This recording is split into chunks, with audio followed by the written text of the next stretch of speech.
My name is Nnenna. I come from the internet. That's my good way of introducing myself. That I work with the World Wide Web Foundation as its policy director.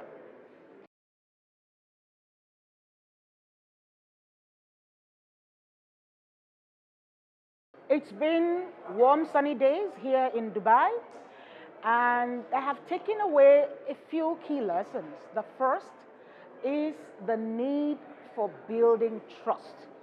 Trust is lacking from all stakeholders, and there is key importance for all stakeholders to build trust. Build trust in our statistical systems, build trust in the data itself, build trust in the capacity of citizens, and help all of us work together. That brings me to collaboration. There isn't any way that statistical offices alone can achieve our data targets. So there is need to collaborate. There is civil society that can work on it. Private sector has a role to play. Governments have a role to play. And of course, we are all led by the official statistics. The other thing I've learned is that without accessible and affordable internet connection, broadband internet connection, we are in trouble because data that is released, data that is opened, data that is made available online will only serve those who are connected. If you are not connected, then you cannot benefit from data as much as those who are connected. So those three lessons stick with me. So I feel I have a mandate to remind the whole world about three things. First of all, I'm an African woman. I'm an African woman web citizen. So those three messages I have to bring here. First of all, I'm a web citizen, and I'm here with broadband access information.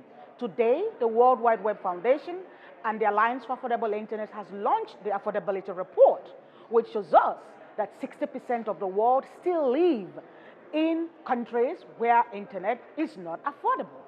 And that is 2 billion of the global population. And so we must do something to make sure that everyone benefits from data. And that means connecting people to broadband internet access. I'm a woman, I said, and I must say that data at the moment is not addressing gender inequalities.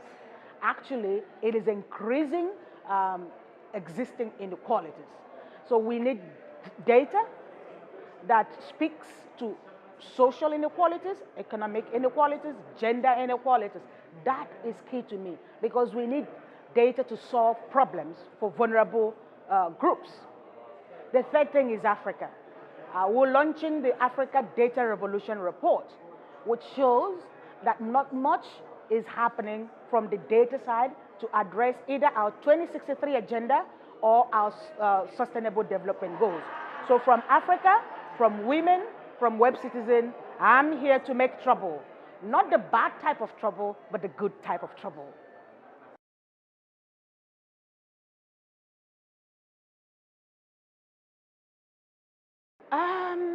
Apart from funding for the World Wide Web Foundation, I would like to challenge people to do more. So I'm looking for engagement from governments to do more, to open up data, engagement from statisticians to publish empowering data, data that citizens can use to solve their problems, data that citizens can use to demand accountability, data that is a right to the citizen. So engagement is one of the things I'm looking for. The Africa Data Revolution Report also points out that the intermediary role of the media is very key. African journalists are doing their best. So I'm looking for more media engagement. Thank you for the work you're doing, but we need more media engaged in talks with statistics.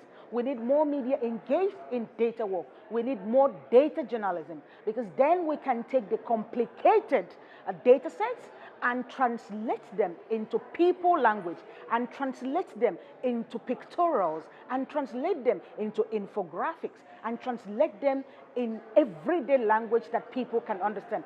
Then data becomes real. What else am I looking for? I'm looking for the donor community to strengthen capacity at local level, because there is data that is needed for international community and there is data that is needed for people's needs.